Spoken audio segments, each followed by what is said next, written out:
Hello दोस्तों।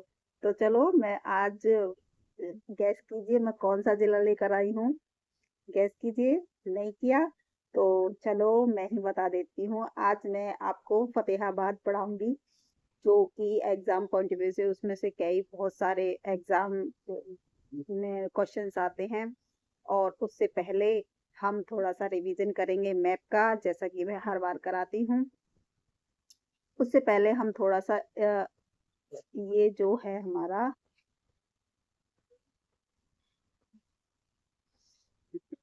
ये वाला नहीं, ये वाला, हाँ। चलिए देखिए, फतेहाबाद पे आ जाते हैं हम। फतेहाबाद जिला हमारा कौन कौन से जिलों से अपनी सीमा साझा करता है। सबसे पहले देखो, ये है पंजाब। यहाँ पे पंजाब से फतेहाबाद की सीमा लगती है। फिर इधर हमारे हरियाणा जिले के एक जिला है जो है जींद, उससे वो अपनी सीमा साझा करता है। इधर सिरसा पड़ता है, वो सबसे अलग पड़ता है। इस सिरसा की जो अ, सीमा है वो सिर्फ एक ही जिले फतेहाबाद से लगती है और किसी जिले से नहीं लगती सिरसा की सीमा। तो फतेहाबाद सिरसा से सीमा बनाता है। फिर नीचे ये जो हिसार है हमारा, इससे फतेहाबाद सीमा साझा करता है। तो फतेहाबाद की सीमा किन चार जिलों से लगती है? देखो, हमारे हरियाणा के तो जिले हैं तीन।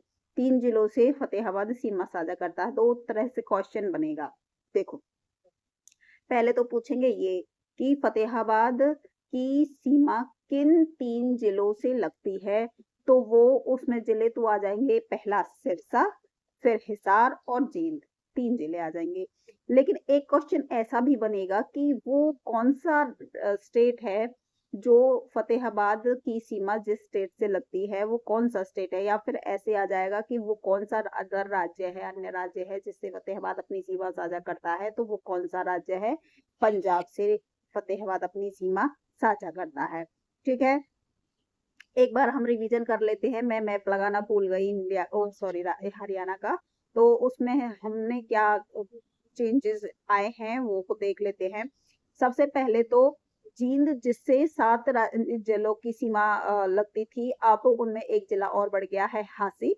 और अब वो जिले कितने हो गए हैं? 8। अब जींद जिला जो है वो 8 जिलों से सीमा साझा करता है। उसके बाद जो तीन ऐसी 17 जो आरक्षित सीटें थी, उनमें से दो ऐसे राज्य थे, जिले थे जिनमें आरक्षित सीटें नहीं थी। उनमें से एक और बढ़ गया है, अब हांसी में भी आरक्षित सीट नहीं है। तो 3 जिले ऐसे हो जाएंगे जिसमें आरक्षित सीटें नहीं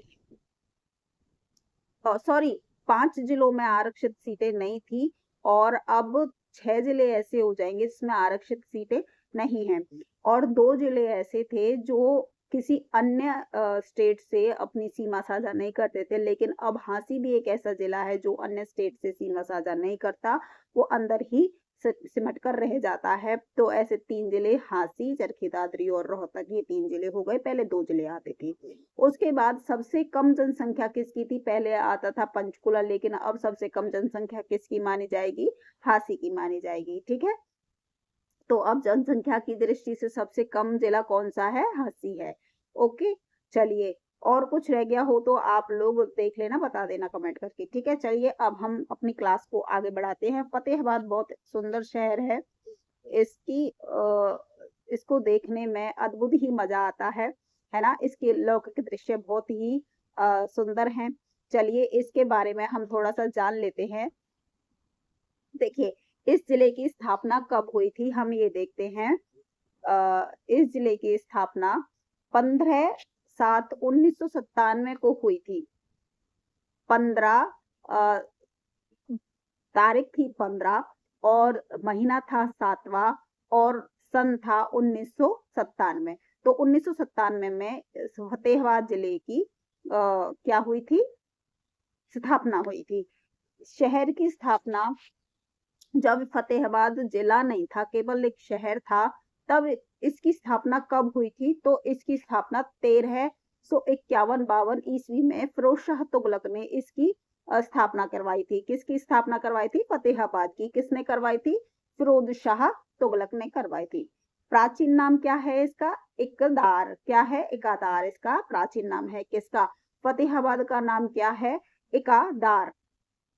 क्षेत्रफल कितना है इसका? 25-25 वर्ग किलोमीटर इसका क्षेत्रफल है। आप याद करने की तरीके से 25-25 कर सकते हो, नहीं तो 2525 वर्ग किलोमीटर इसको बोलेंगे। आप या शॉर्ट में याद कर लेना, 25-25 वर्ग किलोमीटर इसका क्या है? क्षेत्रफल है। उपनाम, हरियाणा की गुलाबी नगरी इसको कहते हैं, फतेहाबाद को। फतेहाबाद को हरियाणा की गुलाबी नगरी कहते हैं। एक गुलाबी नगरी राजस्थान में भी है ना, लेकिन हरियाणा की गुलाबी नगरी क्या है? फतेहाबाद है। इसको हरियाणा की गुलाबी नगरी कहते हैं। हवेलियों को शहर कहते हैं। ये इसके उपनाम हो गए। अच्छा, विधानसभा कितनी है फतेहाबाद में? 3 इसकी विधानसभा है। फतेहाबाद खुद है, फिर उसका रतिया और टोहाना, ये 3 विधानसभा क्षेत्र हैं फतेहाबाद के। और तहसील कौन कौन सी हैं इसमें? तहसील भी 3 ही है। जो विधानसभा है जहां, वो 3 ही विधानसभा है और 3 ही तहसील है। जहां विधानसभा है वहीं तहसील है। फतेहाबाद, टोहाना और रतिया, इन तीनों में ही विधानसभा है और इन तीनों में ही को ही तहसील बनाया गया है। ठीक है, अब चलते हैं आगे। उप तहसील कौन कौन सी इसकी? भड़ूकला, भुनाकुला और जाखल मेगावाट की 4 इकाई स्थित हैं। ये क्या है? एक तो भड़ूकला है, एक भुना है, एक कुला है, एक जाखल है। ये मेगावाट की 4 इकाई हैं। ठीक है, चलिए अब इसके कुछ मेन पॉइंट पढ़ लेते हैं। फतेहाबाद का मुख्य रेलवे स्टेशन जाखल में है, जो जींद, रोहतक व भटिंडा रेलवे लाइन पर स्थित है। कहाँ स्थित है? जींद, रोहतक व भटिंडा रेलवे लाइन पर स्थित है। दशहरे का सबसे बड़ा मेला हरियाणा में फतेहाबाद में लगता है। जो दशहरा हमारे यहाँ मनाया जाता है, वैसे तो जगह जगह मेला लगता है, लेकिन सबसे बड़ा, सबसे अच्छा मेला कहाँ लगता है? फतेहाबाद में लगता है। दुर्गा माता का मंदिर भी फतेहाबाद में है। फतेहाबाद में भुना में अमरूद अनुसंधान केंद्र स्थित है। देखो, ये क्वेश्चन आएगा कि अमरूद अनुसंधान केंद्र कहाँ पर स्थित है, तो हमें आंसर में क्या लिखना है? फतेहाबाद के टोहना, सॉरी, फतेहाबाद में भूना, भूना, फतेहाबाद में एक जगह है भूना, जहाँ पे उप तहसील है फतेहाबाद की, उसमें अमरूद अनुसंधान केंद्र स्थित है। फतेहाबाद के टोहाना का प्राचीन नाम ताशन्या था। किसका? टोहाना का। जो टोहाना है, फरीदाबाद में टोहाना कस्बा पड़ता है, शहर पड़ता है, कुछ भी बोल दो, का प्राचीन नाम क्या है? ताशान्या था। फतेहाबाद के टोहाना में न्यू वुड लकड़ी उद्योग का, घोड़ों का स्टॉलिन केंद्र स्थित है। किस किस का? न्यूवुड लकड़ी उद्योग और घोड़ों का स्टॉलिन केंद्र स्थित है। फतेहाबाद से राष्ट्रीय राजमार्ग 9 गुजरता है और फतेहाबाद में सर्वाधिक धागों का निर्माण किया जाता है, जिससे कपड़ा बनता है। उसके बाद हरियाणा का पहला पॉलीथीन मुक्त जिला कौन सा है? फतेहाबाद है। हरियाणा का पहला आवारा पशु मुक्त जिला कौन सा है? वो भी फतेहाबाद है। फतेहाबाद में हरियाणा का सबसे बड़ा 5 मंजिला बस स्टैंड बना है। कहाँ? फतेहाबाद में 5 मंजिल बस स्टैंड। हमारे यहाँ देखोगे तो एक एक मंजिल ही है, ज्यादातर जहाँ पे देखोगे आप एक एक मंजिल ही देखते हो बस स्टैंड, लेकिन फतेहाबाद में सबसे बड़ा 5 मंजिला, जिसमें 5 मंजिल है, ऐसा बस स्टैंड बना हुआ है। ठीक है, ये थे फतेहाबाद के छोटे छोटे मेन पॉइंट जो एग्जाम में पूछे जाएंगे, इसीलिए मैं सारा निचोड़ लेकर इसमें आई हूँ। तो अब हम महान व्यक्तियों को कर लेते हैं। इसके महान व्यक्ति फतेहाबाद में से कौन कौन से महान व्यक्ति होकर निकले हैं? देखो, सबसे पहले पंडित जसराज शास्त्री संगीत, जो पंडित जसराज जी हैं, जो शास्त्रीय संगीत जानते हैं, वे मेवाती घराने से संबंध रखते हैं। उनका जन्म पीली मंदौरी गांव 28 जनवरी 1930 को हुआ। पीली मंदौरी गांव में 28 जनवरी को हुआ और 1930 में हुआ। रागनी गायक कवि मुंशी राम जांडली गांव फतेहाबाद। जो रागनी गाते हैं, कौन गाते हैं? कवि मुंशी राम, जो जांडली गांव से हैं। कहां से? फतेहाबाद में एक जांडली गांव पड़ता है, जो रागनी गाते हैं। ऐसे कवि कौन है? मुंशी राम। खिलाड़ी उदय चंद जांडली गांव से हैं ये भी। और ये फतेहाबाद में है। इसके बाद ओलंपिक में भाग लेने वाले पहले कुश्ती खिलाड़ी और हरियाणा के पहले अर्जुन अवॉर्डी 1961 में ये हुए। ओलंपिक में भाग लेने वाले पहले कुश्ती खिलाड़ी और हरियाणा के पहले अर्जुन अवॉर्डी भी हुए। ठीक है, कौन? वो खिलाड़ी उदय चंद चांडली। प्रियंका बेनीवाल कौन है? ये सुलीखेड़ा गांव से हैं जो फतेहाबाद में पड़ता है और हरियाणा की पहली महिला कर्मशील पायलट है। मानकीरत और औलख ये बहलवपुर पंजाबी गायक हैं, बहलवपुर से हैं। कौन? मनकीरत औलख ये कहाँ से हैं? ये बहलवपुर से हैं, जो कहाँ पड़ता है? ये फतेहाबाद में पड़ता है। ये पंजाबी गायक थे। ठीक है, उसके बाद मनीषा पायल ये बनावली गांव से हैं, ये पर्वत पर चढ़ती हैं यानी पर्वतारोही हैं। यह फतेहाबाद जिले की बेटी बचाओ बेटी पढ़ाओ की ब्रांड एम्बेसडर हैं। कौन है? मनीषा पायल ये बेटी बचाओ बेटी पढ़ाओ की ब्रांड एम्बेसडर हैं। कहाँ की? फतेहाबाद की। देखो अलग अलग जिले से अलग अलग ब्रांड एम्बेसडर बने हैं बेटी बचाओ बेटी पढ़ाओ के, बहुत सारे हैं। मैं ये चीज भी आपको अलग से टॉपिक में कराऊंगी, जो अलग अलग ब्रांड एम्बेसडर का टॉपिक है। मैंने पहले भी करा दिया है, आप लोग जा सकते हो उसको देख सकते हो, प्लेलिस्ट बनी हुई है, उस प्लेलिस्ट में ये आ जाएगा। और बेटी बचाओ बेटी पढ़ाओ का अगर आप चाहो तो ये ब्रांड एम्बेसडर वाला टॉपिक मैं दोबारा से करा दूंगी। ठीक है, और कराना ही है, इस सीरीज में होगा। पहले ये सारी सीरीज खत्म हो जाए जिले वाइज की, उसके बाद सारे ये वाले टॉपिक में कराऊंगी। ठीक है, अब आ जाते हैं थोड़ा सा इतिहास पे। और हाँ, आप लोगों ने चैनल को लाइक नहीं किया हो तो लाइक कर दीजिए, और सब्सक्राइब नहीं किया तो चैनल को सब्सक्राइब कर लें। ठीक है, और कमेंट करते रहना और बताना कि क्लास कैसी लगी है। चलिए अब हम इतिहास कर लेते हैं इसका। हिसार और फतेहाबाद में अशोक स्तंभों की खोज से पता चलता है कि जिले का क्षेत्र मौर्य साम्राज्य का हिस्सा रहा। 1798 तक जॉर्ज थॉमस के नियंत्रण में अग्रोहा और टोहाना महत्वपूर्ण परगने थे। इस शहर का नाम फिरोज शाह ने अपने बेटे फतेह खान के नाम पर रखा था। किसके नाम पर रखा था? फिरोज शाह ने अपने बेटे फतेह के नाम पर रखा था। चलिए अब पर्यटक स्थल देख लेते हैं। यहाँ पे घूमने के लिए कौन कौन सी जगह बहुत अच्छी है। देखो, सबसे अच्छी जगह है फिरोज शाह की लाट। कहते हैं ना लाट का मस्जिद, लाट की मस्जिद, तो ये फिरोज शाह की लाट है। हर जगह अपनी अपनी लाट होती है, तो यहाँ पे किसकी लाट है? फतेहाबाद में फिरोज शाह की लाट है। देखो, हुमायूं की मस्जिद के नाम से जाना जाने वाला यह मस्जिद मुगल सम्राट हुमायूं 1529 से लेके 1556 ईस्वी तक के द्वारा ऐसे स्थान पर बनाया गया था जहां दिल्ली सुल्तान फिरोज शाह तुगलक द्वारा बनाए गए लाट पहले से ही खड़े थे। जो हुमायूं की मस्जिद थी वो वहां बनाई गई थी जहां पर पहले से ही फिरोज शाह तुगलक की लाट खड़ी हुई थी। सम्राट हुमायूं की प्रशंसा करते हुए एक शिलालेख पाया गया था। सम्राट अशोक द्वारा संभवतः यह अग्रोहा या झांसी में बनाए गए स्तंभों में से एक का हिस्सा है। ठीक है, अब आ जाते हैं बनावली पर।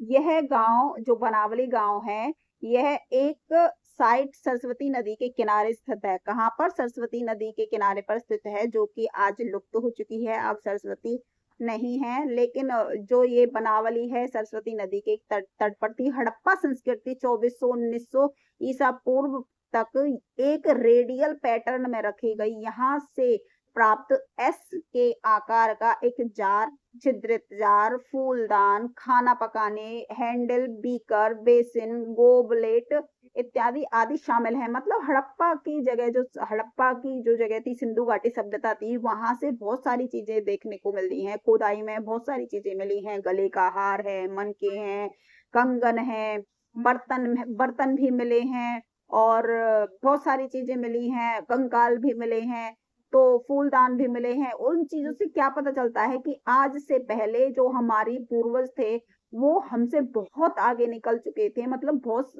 देखो, अब भी हमें वो चीजें आती भी नहीं है, उन चीजों के बारे में हम जानते भी नहीं हैं, हम सीख रहे हैं उन चीजों को जो हमें खुदाई में वो चीजें हमें मिली हैं। ठीक है, तो हमारे इससे पता चलता है कि हमारे पूर्वज हमसे बहुत ही आगे निकल चुके थे, बहुत ही ज्ञानी थे। अन्य उल्लेखनीय पाए जाने वाले अर्ध कीमती पत्थरों टेराकोटा, खोल, चेर्ट ब्लड, हाथी दांत, हुड्डा, हड्डी के खिलौने, सोने के माता और मन के मोती और पन्नी, बहुत सारी चीजें ऐसी थी जो आज हम यूज करना सीख रहे हैं, लेकिन अब ही हमें खुदाई में वो मिल रही हैं। हड़प्पा सभ्यता में वो हमें खुदाई में मिल चुके हैं, बहुत पहले हमारे पूर्वज उस चीजों का यूज कर चुके हैं।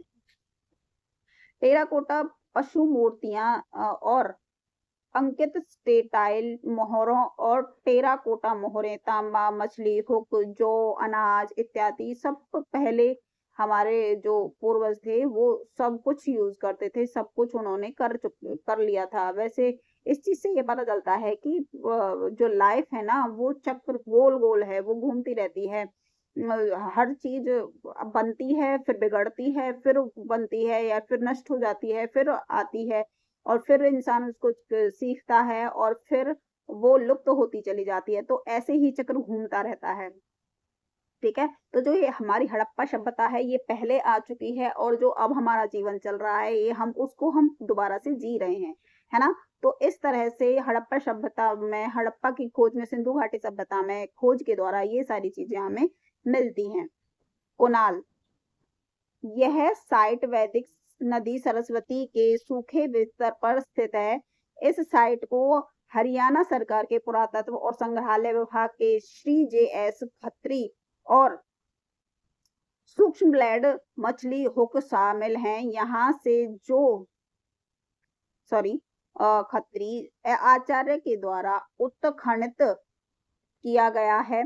प्राचीन वस्तुओं में हड्डी के उपकरण, चेल सेनी के सूक्ष्म ब्लेड, मछली हुक शामिल हैं। यहाँ से 2 चांदी के मुकुट, हथियार, चूड़ियां, चांदी के हार, हार के 6 सोने के मोती, लटकन और अर्ध कीमती पत्थरों के 12,000 से अधिक सूक्ष्म मोती शामिल है। बताओ, हमने तो देखे भी नहीं है। प्राचीन भिरडाना किला, प्राचीन भिरडाना किला फतेहाबाद में स्थित है। यहाँ से नेत्रिका के चित्र पाए गए हैं। इसका उत्खनन कार्य 2003-4 में रविंद्र सिंह बिष्ट के द्वारा किया गया था। यहाँ पर मिट्टी के खिलौने और हल प्राप्त हुए हैं। अशोक पिलर, अशोक स्तंभ फतेहाबाद में एक ईदगाह के केंद्र में स्थित है। कहाँ पर स्थित है? ईदगाह के केंद्र में स्थित है। जिले के अन्य बिंदु हम देख लेते हैं फतेहाबाद के क्या क्या हैं। फतेहाबाद में सूफी संत मीर शाह की मजार है। पपीहा पर्यटन स्थल फतेहाबाद में ही है। और चिल्ली झील फतेहाबाद में स्थित है। कौन सी झील? चिल्ली झील फतेहाबाद में स्थित है।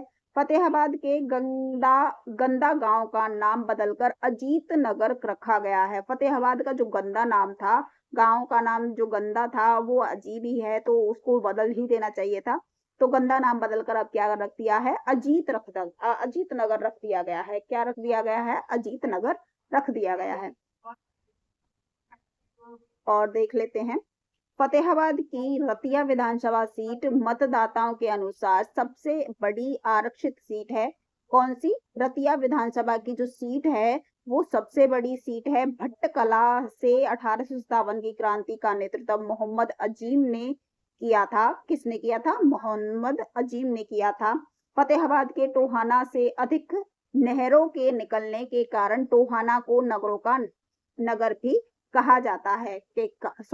नहरों का नगर भी कहा जाता है। किसको? टोहाना को नहरों का नगर भी कहा जाता है। फतेहाबाद हरियाणा का सबसे कम 1% वाला जिला है। कौन सा? फतेहाबाद हरियाणा का सबसे कम वन, इसमें वन बहुत कम है, इसीलिए इसको कम 1% वाला जिला कहा जाता है। परमाणु विद्युत केंद्र गोरखपुर फतेहाबाद में स्थित है। क्या? परमाणु विद्युत केंद्र जहां परमाणु बनते हैं वो फतेहाबाद में स्थित है। विद्युत केंद्र गोरखपुर परमाणु विद्युत संयंत्र का उद्घाटन वर्ष 2014 में डॉक्टर मनमोहन सिंह के द्वारा किया गया था। यह 2800 मेगावाट का है। इसमें 700 मेगावाट की 4 इकाई स्थित हैं। कितने वाट की? 700 मेगावाट की 4 इकाई स्थित हैं। ठीक है। फतेहाबाद का मुख्य रेलवे स्टेशन जाखल है, जो जींद, रोहतक व बठिंडा रेलवे लाइन पर स्थित है। दशहरे का सबसे बड़ा मेला हरियाणा में फतेहाबाद में लगता है। ये तो मेरे ख्याल से डबल आ गया है, तो इसको हम छोड़ देते हैं। ये ऊपर आ चुका है। ठीक है, ये सारे ऊपर आ चुके हैं। महान व्यक्ति से देखो, ये डबल हो गए हैं। कोई बात नहीं, इनको छोड़ देना। ये डबल टाइप हो गया है। कोई बात नहीं, कोई दिक्कत नहीं है। चलिए, ये था हमारा फतेहाबाद। आई होप आप लोगों को ये क्लास समझ में आई होगी, अच्छी लगी होगी। अगर अच्छी लगी है तो लाइक, शेयर, सब्सक्राइब जरूर कर देना और कमेंट करके जरूर बताया करो। कमेंट तो जरूर किया करो और क्लास को पूरा देखा करो। जब तक आप क्लास पूरा नहीं देखोगे आपको समझ में नहीं आएगा। तो चलिए, मिलते हैं नेक्स्ट जिले के साथ इसी तरह। राम राम, धन्यवाद, शब्बा खैर।